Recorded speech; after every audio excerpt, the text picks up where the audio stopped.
SM Sujan records.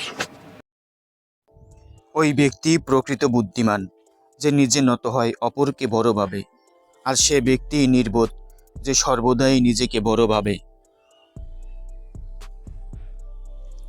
যদি আপনি কাউকে কষ্ট দেন আর সে যদি চুপ থাকে, তাহলে তার ওই নীরবতাকে ভয় করুন, কারণ এর বিচার স্বয়ং আল্লাহ করবেন।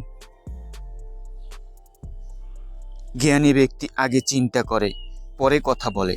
বোকা ব্যক্তি আগে কথা বলে, পরে চিন্তা করে। নিচু লোকের প্রধান হাতিয়ার হচ্ছে অশ্লীল বাক্য। তুমি জান্নাত চেও না, বরং দুনিয়াতে এমন কাজ করো যেন জান্নাতই তোমাকে চায়। দিনের আলোতে রিজিক তালাশ করো, আর রাতের আধারে তাকে তালাশ করো যিনি তোমাকে রিজিক দেন। ওই ব্যক্তির জন্য মৃত্যু কষ্টদায়ক নয় যে ব্যক্তি মৃত্যুকে বেশি স্মরণ করে।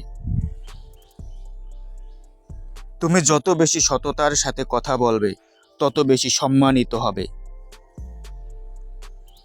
মৃত্যুর জন্য সবসময় প্রস্তুত থাকো। মৃত্যুর দূত তোমার পিছনে দাঁড়িয়ে আছে, তার ডাক আসার পর আর প্রস্তুত হওয়ার সময় থাকবে না। সবচেয়ে কঠিন কাজ হলো নিজে সংশোধন হওয়া, আর সহজ কাজ হলো অন্যের সমালোচনা করা। জ্ঞানের মতো দামি সম্পদ আর নেই, অজ্ঞতার মতো দারিদ্র্য আর নেই। যে ব্যক্তি কুরআন বুঝতে পেরেছে, তার হাতে সকল জ্ঞানের চাবি এসে গেছে। অসৎ লোক কাউকে সৎ মনে করে না, সকলকে সে নিজের মতো ভাবে। সব দুঃখের মূল এই দুনিয়ায় প্রতি অত্যাধিক আকর্ষণ। স্বাস্থ্যের চাইতে বড় সম্পদ এবং অল্পে সন্তুষ্ট থাকার চাইতে বড় সুখ আর কিছু নেই। যে পৃথিবীকে বিশ্বাস করে, পৃথিবী তার সাথে ছলনা করে। প্রতিটি মানুষের মূল্য তার যোগ্যতায়। সম্মানহীন ব্যক্তির সম্মান করা ও সম্মানীয় ব্যক্তির অপমান করা একই প্রকার দোষের। বিপদে অস্থিরতা নিজেই একটি বড় বিপদ। বিশ্বাসহীন ধনী সব থেকে গরিব। মনে রেখো, তোমার শত্রুর শত্রু তোমার বন্ধু, আর তোমার শত্রুর বন্ধু তোমার শত্রু।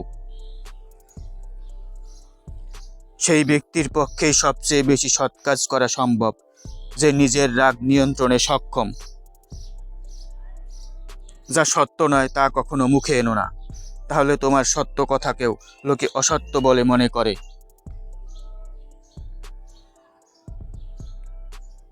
বুদ্ধিমান ও সত্যবাদী ব্যক্তি ছাড়া আর কারো সঙ্গ কামনা করো না। যা তুমি নিজে করো না বা করতে পারো না, তা অন্যকে উপদেশ দিও না।